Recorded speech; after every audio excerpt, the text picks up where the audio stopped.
do mundo. Eu queria que você falasse um pouquinho sobre a sua trajetória em outros países pelos quais você já percorreu e como que você chegou nessa conclusão. Bom, a verdade, depois de viajar por mais de 50 países, por também ter vivido em 8 países, eu chego à conclusão que o Brasil é o país mais racista do mundo, no sentido de que é o segundo país a ter a maior população mundial de negros, depois da Nigéria. Então, quando cheguei no Brasil, esperava abrir a televisão e ver protagonistas negros nos desenhos animados, de ver 54% de negros em cargos de liderança, como protagonistas nas novelas. Infelizmente, vi só 4% de negros. Eu fiz uma tese na Sciences Po, quando fiz meu mestrado, sobre diversidade. E então, quando comecei a tocar esse assunto, me di conta que a verdade não é só que o Brasil é um país racista, o mundo é racista. O mundo tem um racismo institucional ligado diretamente a uma herança ligada à escravidão, à colonização, que faz que, se olhamos já na Bíblia, a narrativa sobre o negro é muito preconceituosa. É como é descrito com a maledicção de Caim como uma coisa ruim. Escutei muita narrativa no Brasil sobre isso, falando de que o branco tive a oportunidade na religião católica de poder atingir a fonte para se limpar. Só que os negros, os últimos, não tinham mais água, então conseguiram só lavar a palma das mãos e dos pés. Então, são narrativas que ficam numa cultura que tenta ter um problema para discutir e elevar o debate sobre a realidade brasileira. Se olhamos realmente, tem só 3% de loiros verdadeiros adultos no mundo inteiro. Será que a representatividade do loiro no marketing brasileiro está além da representatividade?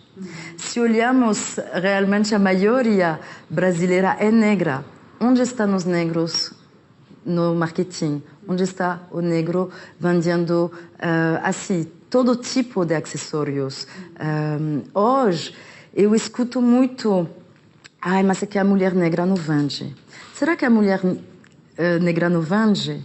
A última pesquisa da Locomotiva mostra que os negros consomem 1,5 trilhão de reais por ano no Brasil.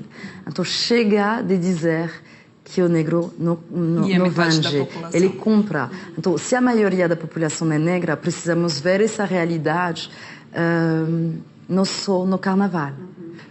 Entrar numa loja de brinquedos, num shopping, e ver que tem só 2 bonecas negras no meio de milhares de brinquedos eurocêntricos, esse não é um racismo velado, esse é um racismo frontal, agressivo e institucional. Não é só que a criança negra não vai ter brinquedos para se ver representados, e também a criança branca não vai ter a oportunidade de ter 54% dos jogos delas com pele negra para aprender a mexer conosco. E não só nos ver no papel da babá, da faxineira, do Saci Pererê, assim, com toda uma narrativa que nos inferioriza, que nos coloca no papel ou do criminoso ou do segurança, numa coisa assim bem ou servicial ou criminal. Então, gosto de provocar para mesmo criar passarela. Entender que o branco de hoje não é responsável por o que aconteceu um tempo com a escravidão. Você não é responsável. Minha mãe não é responsável. Só que somos todos responsáveis para reequilibrar o que vamos contar agora para nossas crianças e para hoje e amanhã. Não precisamos mudar o mundo, precisamos mudar de mundo. Entender que se falamos de democracia, que seja racial ou de gênero, se estamos falando da democracia, precisamos ver 52% de mulheres e 54% de negros. Essa será uma democracia real. É uma sociedade igual, né? Igual.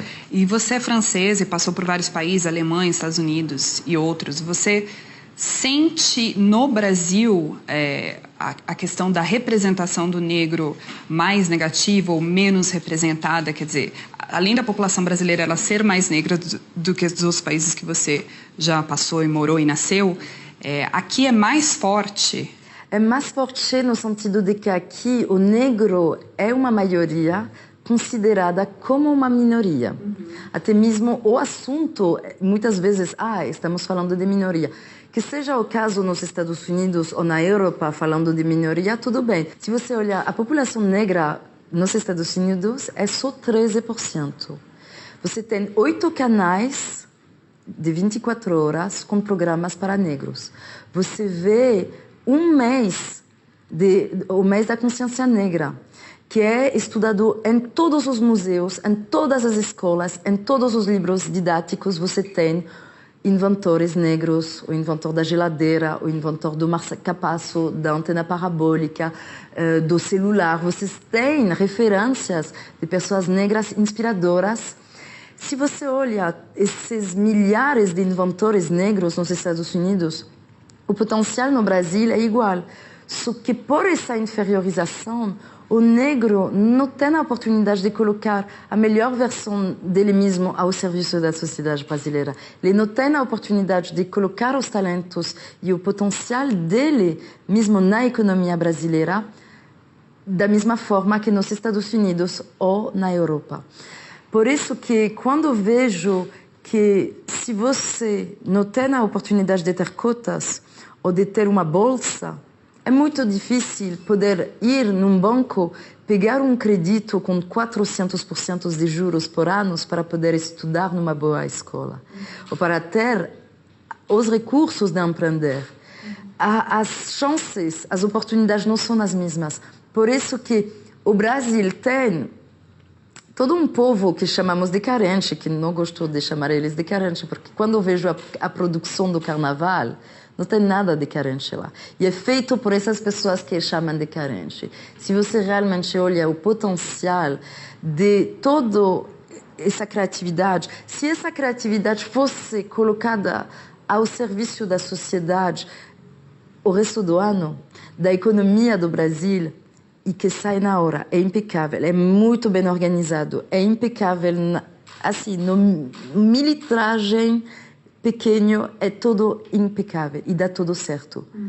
Então, deixa-me provocar e dizer, imagina se essas pessoas podiam ter a oportunidade de conquistar as empresas em cargos de liderança, com oportunidade também de poder empreender, de poder se realizar e também de fazer parte dos boards executivos. Porque o problema do Brasil é que, sem querer, o homem branco que tem a chave do jogo, ele sempre, de maneira visceral, vai escolher um outro homem branco que estudou, por exemplo, na FGV, porque ele estudou na FGV. Isso é muito natural. E esse mostra nos estudos, nas pesquisas sérias que mostram nos RH que os negros não entram nos cargos maiores. E não é por não ser formados, porque tem milhares de negros que são formados, que têm sabedoria, que têm formação, só que eles não têm a chance de conquistar as empresas. Se você olha o caso da Carrefour e da pesquisa, da última pesquisa que mostra que as empresas que reequilibraram a diversidade de gênero e de etnia aumentaram de 35% os seus negócios. A produtividade Por aumenta, quê? né? Porque eles conseguem falar com o verdadeiro público brasileiro. Se você deixar só homens brancos desenvolver todas as campanhas de publicidade e o mercado de artigos só para homens brancos, eles estão se cortando de muitas pessoas. Eles não conseguem falar a linguagem que vai seduzir o negro, que vai seduzir as mulheres, que vai seduzir o asiático, o índio. Então, hoje precisamos mesmo entender que a diversidade é uma riqueza e não uma tragédia.